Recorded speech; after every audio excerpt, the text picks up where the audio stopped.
السلام علیکم ورحمۃ اللہ وبرکاتہ۔ سمپل ویڈنگ موومنٹ کی جانب سے ایک اہم مضمون پیش کر رہی ہوں، امید ہے آپ غور سے سماعت فرمائیں گے۔ عنوان ہے رواج کا دباؤ یا قرآن سے بغاوت، فیصلہ آپ کا، حساب فرقان کا۔ انسانی معاشرے کی حقیقی قوت اس کے معیشتی عدل یعنی مالی انصاف، اخلاقی صفائی اور باہمی ہمدردی میں چھپی ہوتی ہے۔ جب یہ تینوں عناصر کمزور پڑ جائیں تو رواج، ریا یعنی دکھاوا اور معیشتی دباؤ یعنی اکنامک پریشر انسانی رویوں کو اپنے گرفت میں لے لیتے ہیں۔ لیکن یہ زوال اچانک نہیں آتا، پہلے اصول چھوٹ جاتے ہیں، پھر آسانی سے سمجھوتے کیے جاتے ہیں اور آخر میں ظلم کو رواج کا نام دے کر عزت دی جاتی ہے۔ آج ہم ایک ایسے دور میں زندگی گزار رہے ہیں جہاں سادگی کو غربت سمجھا جاتا ہے اور فضول خرچی کو اسٹیٹس کہا جاتا ہے، جہاں نکاح جیسی سادہ سنت کو ایک اکنامک پروجیکٹ بنا کر فخر سے کہا جاتا ہے ہم نے کوئی ڈیمانڈ نہیں کی، یہ سب کچھ خوشی خوشی لیا یا دیا گیا ہے۔ گویا ظلم اگر مسکرا کر کیے جائے تو وہ ظلم نہیں رہتا۔ قرآن حکیم صرف احکام کا مجموعہ نہیں بلکہ ایک زندہ دستور اور عملی منشور ہے، یعنی کانسٹیٹیوشن آف لائف ہے، جو انسانی معاشرے کی اصلاح کے لیے نازل ہوا۔ اس فرقان حمید نے بہت پہلے چند بنیادی اصول کے ذریعے یہ بحث ہی ختم کر دی تھی۔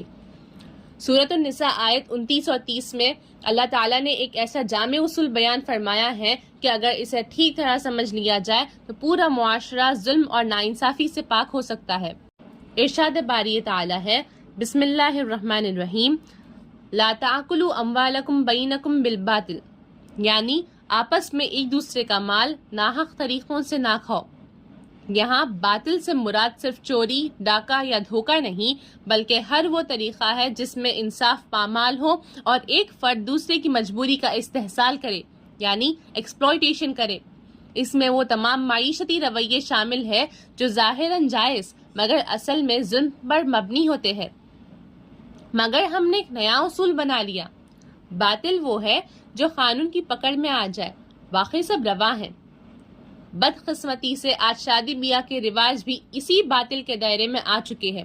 جہیز کے ڈیمانڈز، لاکھوں روپے کی پرتکلف دعوتیں، خاص طور پر لڑکی والوں پر بوجھ، اسراف و تبذیر، بے جا رسومات اور مال و مرتبے کی نمائش، یہ سب ریاکاری کے وہ جلوے ہیں جن کے ذریعے ایک خاندان دوسرے خاندان کی مجبوری کو اپنے حق میں استعمال کرتا ہے۔ یہ صرف روایت کا مسئلہ نہیں بلکہ عدل اور ظلم کے درمیان ایک فیصلہ کن حد ہے۔ کمال یہ ہے کہ یہ سب کچھ ایسی مذہبی پیکیجنگ میں پیش کیے جاتے ہیں جسے دیکھ کر ظلم بھی شرما جائے۔ پھر معصومیت سے کہا جاتا ہے ہم نے کوئی زبردستی نہیں کی، سب کچھ خوشی سے ہوا۔ ہاں، وہی خوشی جو قرض کے کاغذات پر دستخط کرتے وقت آنکھوں میں تیرتی ہے، وہی خوشی جو باپ کے چہرے پر ہوتی ہے جب وہ اپنی حیثیت سے بڑھ کر خرچ کرتا ہے، اور وہی خوشی جو ماں کے دل میں ہوتی ہے جب وہ اپنی بیٹی کو بوجھ سمجھنے لگتی ہے۔ آسانی سے سمجھنا ہو تو یہ اس وقت کی خوشی جیسی ہے جب آپ کی گاڑی ٹریفک پولیس کی گرفت میں ہو اور وہ کہے جو بھی دینا ہے خوشی سے دے دو۔ قرآن نے اس خوشی کی حقیقت بھی آگے واضح کی، بسم اللہ الرحمن الرحیم، الا ان تکونوا تجارۃ عن تراض منکم، مگر آپس کی حقیقی رضامندی سے ہو۔ لیکن ہم نے اس کا مطلب کچھ یوں بنا لیا، رضامندی وہ ہے جس میں زبان خاموش ہو چاہے دل چیخ رہا ہو۔ پھر جب نتیجہ سامنے آتا ہے، قرض، دباؤ، تاخیر نکاح اور بے راہ روی، تو ہم کہتے ہیں زمانہ خراب ہو گیا ہے، گویا زمانہ کہیں باہر سے امپورٹ ہوا ہو اور ہم صرف بے قصور تماشائی ہو۔ پھر اللہ تعالیٰ آگے فرماتا ہے، بسم اللہ الرحمن الرحیم، وَلَا تَقْتُلُوا أَنفُسَكُمْ، اور اپنے آپ کو ہلاکت میں نہ ڈالو۔ مگر ہم اس کا عملی مطلب کچھ یوں لیتے ہیں، دھیرے دھیرے خود کو تباہ کرو تاکہ کسی کو فوراً پتہ نہ چلے۔ معاشرتی ظلم صرف افراد کو نہیں بلکہ پورے معاشرے کو اندر سے کھوکھلا کر دیتا ہے۔ مہنگی شادیاں قرض کو جنم دیتی ہیں، ذہنی دباؤ بڑھاتی ہیں اور آنے والی نسل کو ایک غیر فطری مقابلے میں جھونک دیتی ہے۔ سوچئے، جب ایک باپ قرض کے بوجھ تلے دب کر بیٹی کی شادی کرتا ہے، جب ایک نوجوان نکاح کو اس لیے ڈیلے کرتا ہے کہ دلہن والوں کی رسومات اور فائنینشیل ایکسپیکٹیشنز پوری کرے، جب غریب لڑکیاں جہیز کے سبب ذہنی اذیت کا شکار ہوتی ہے تو یہ صرف کوتاہی نہیں بلکہ ایک اجتماعی تباہی ہوتی ہے۔ ایسے حالات میں یہ صرف ایک تقریب نہیں رہتی بلکہ ایک نظام بن جاتا ہے جس میں ہر فرد مظلوم بھی ہے اور ظالم بھی۔ سب معاشرے کے غلام ہوتے ہیں، اور وہ معاشرہ کون ہے؟ ہم خود۔ پھر ہم ہی کہتے ہیں کیا کرے، رواج ہے، یعنی اب قرآن نہیں رواج فیصلہ کرے گا۔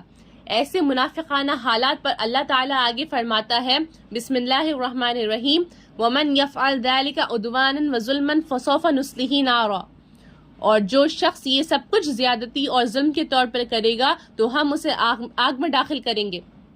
لیکن ہمیں لگتا ہے شاید ہمارے لیے کوئی استثناء یعنی ایکسیپشن ہوگا، کیونکہ ہم نے ظلم بہت اچھے طریقے سے کیا تھا۔ یہ سمجھنا ضروری ہے کہ جب کوئی شخص جان کر ظلم کے نظام کا حصہ بنتا ہے یا اسے مجبوری کا نام دے کر جاری رکھتا ہے تو وہ صرف روایت کا پیروکار نہیں رہتا بلکہ خود ظلم کا مرتکب بن جاتا ہے۔ اس کے باوجود قرآن انسان کو مایوسی میں نہیں ڈالتا بلکہ اختیار دیتا ہے کہ وہ آسانی، برکت اور رحمت کا راستہ اپنائے یا کہ ریا اور ظلم کا۔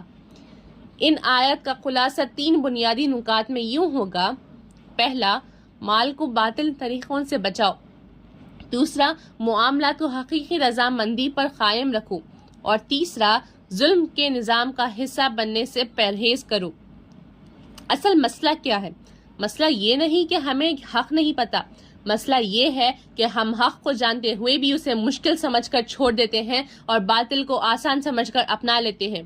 اب اصول یوں بن گیا ہے، سادگی مشکل ہے اس لیے غلط ہے، فضول خرچی آسان ہے اس لیے صحیح ہے۔ اب آپ فیصلہ کریں، اگر ہم اس نظام کو بدلنا چاہتے ہیں تو صرف باتیں نہیں، قدم اٹھانا ہوگا۔ ایسی شادیوں میں شرکت بند کرنا پڑے گا، کیونکہ آپ کی شرکت صرف شرکت نہیں بلکہ اس باطل نظام کے حق میں ووٹ ہے۔ رسول اللہ صلی اللہ علیہ وسلم نے فرمایا، جو تم میں سے کوئی برائی دیکھے اسے اپنے ہاتھ سے روکے، اگر نہ ہو سکے تو زبان سے کوشش کرے، اگر یہ بھی نہ کر سکے تو دل میں بلا جانے۔ آخری سوال، ہم نہ ہاتھ سے روکتے ہیں نہ زبان سے کچھ کہتے ہیں، اور دل، وہ تو صرف بریانی کے ساتھ راضی ہو جاتا ہے۔ تو سچ بتانا ہم کس درجے پر کھڑے ہیں؟ اگر برائی ایک محفل کی شکل اختیار کر لے اور ہم اس کے مہمان بن جائے تو یہ صرف شرکت نہیں بلکہ ایمان کے آخری درجے سے بھی محرومی ہوگی۔ معاذ اللہ۔ ہمارا ساتھ دیجیے، خلاف سنت شادیوں کا بائیکاٹ کیجیے۔ از سید یعقوب شفیع مہدی۔ ہم سے رابطہ کریں، telephone number 8008245395، simple wedding movement.